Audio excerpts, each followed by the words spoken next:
telling you what, it is hot as molasses. We are in Florida, and I mean the heat index, I think there's even a heat advisory warning today. It's terrible. But I figure it's a perfect time to do a little backyard garden tour.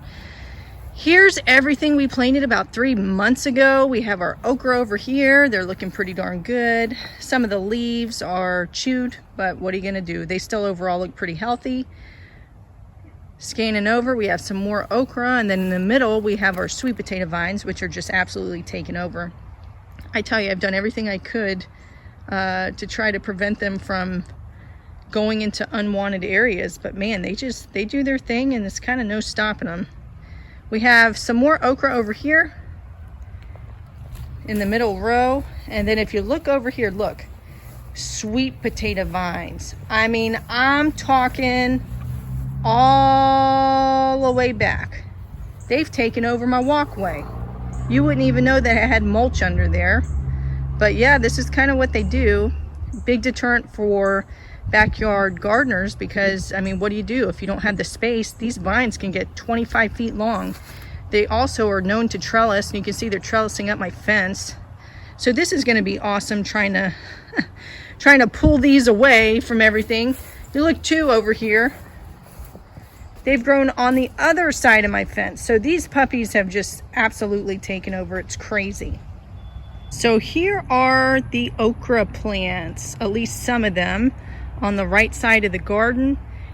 You can see some white residue. Let's see, I think there's some here. That's just diatomaceous earth. I use that for insect control. I mean, I do the best I can. Never fails. I'll take a lot of time spraying it all over and dusting, and then an hour or two later it will rain. So wash it all pretty much off, but you can see some of the residue still there. These guys are about 3 months out. Quite a few of them have okra on them, which is nice. Let's see if there are any here. And if they don't have them, they will start soon, but I know a few of them do. They're all looking pretty good. I mean, I can't complain here, but I'd like for them to start producing, because okra is my favorite, and they grow really well here in Florida. So there's one. There's little okra, little guy over there. But yeah, these are pretty easy. They love the heat. They say plant them about 18 inches apart. I planted them more, but as you can see, they still look pretty bunched. Here were those sweet potato vines I was telling you about. You can see that there's some chewing insects. Not a big deal. We're hoping to harvest these today anyway. And then some more of the okra plants. Right here. It'll be nice when I get all this cleared out. It's kind of hard to see what's what, you know, because these vines just, I mean, they take over. It is crazy. And I'm still trying to figure out a way to really tackle how to remove all these, because I need to remove them, and then I need to dig up the potatoes. You can see over there in the corner some of my Kentucky blue beans. I don't think we have any yet, but they're looking pretty good. So here's the back side. Here's some more of the okra, looking pretty good. I think it's gonna rain sometime today, so I'm not gonna water them. But all in all, I can't complain. We have some over here. They're in pots. I gotta be honest, I've never planted this pot variety before of okra, but I figure why not give it a shot. They don't look terrible, but I don't know. I'm just used to planting them in the ground. But it does look like we have some okras coming in, so I really shouldn't complain that much. So as long as we have okra, but it's going to be interesting to see how big these actually get. I mean, they're going to be limited by the pot and how much okra they actually produce. We have the blackberry vine right here, this bush. I mean, this, look at this. This is just growing, growing, growing. I really need to try to trellis this up. And it's growing along the back side of the fence too. I had to flop it over there because, I mean, that's another thing that's kind of getting out of control, but looks healthy. So we can't complain. Definitely can't complain. Here's the back side. Like I said, we're gonna have to try to figure out how to get all these sweet potato vines out there without damaging anything. We have a whole bunch of piping and stuff for the watering system. And that's the last thing we need to do, is to rip something out, you know, so we just have to be careful. But here are the Kentucky blue beans. They look pretty good. I don't see any beans yet, but they're starting. I see some flowers, so that's always a good sign. So here's everything here. Straight ahead we have the peach trees. We have 2 of them. The Florida Prince and the Tropic Snow. I actually thought the Florida Prince tree was gonna die, but it actually came back this year. And then the Tropic Peach, I planted them pretty close. I've done this in the past, and that's actually worked really well for cross-pollination. Even though these technically self-pollinate, but you just get a whole bunch more fruit. We have our chickens over here. They seem to be loving life, which is awesome. How you doing, chick, chick, chick?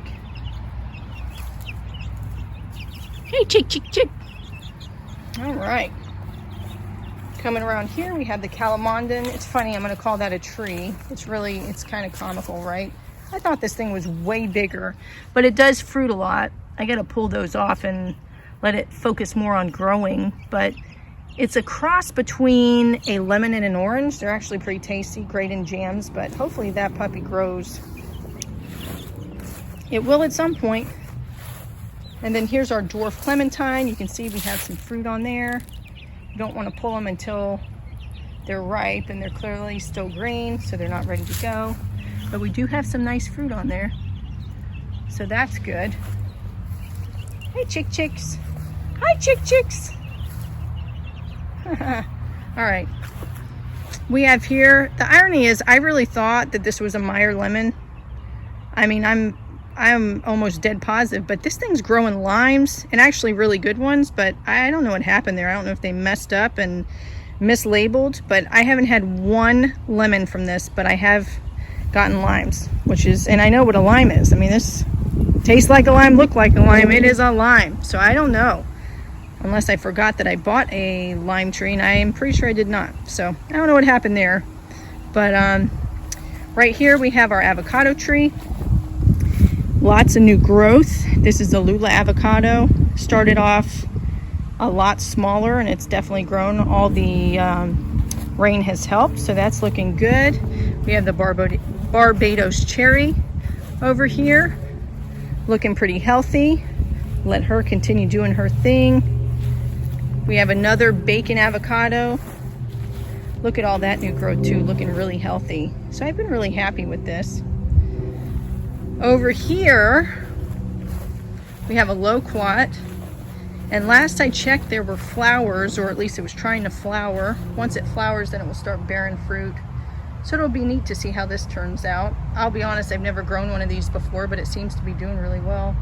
Looks really healthy. And then over here we have another citrus. I believe a Tangelo, but nothing on it. I really need to spray these. Unfortunately, all my trees and my plants are kind of roughing it right now because of all the rain. You would think the rain would be good, but I can't spray anything on there to try to help with the fungus and whatnot. So I'm doing what I can. All right, so that's pretty much our backyard tour. Thank you guys for watching. If you haven't already, please subscribe, and I hope you have a great day. Bye-bye.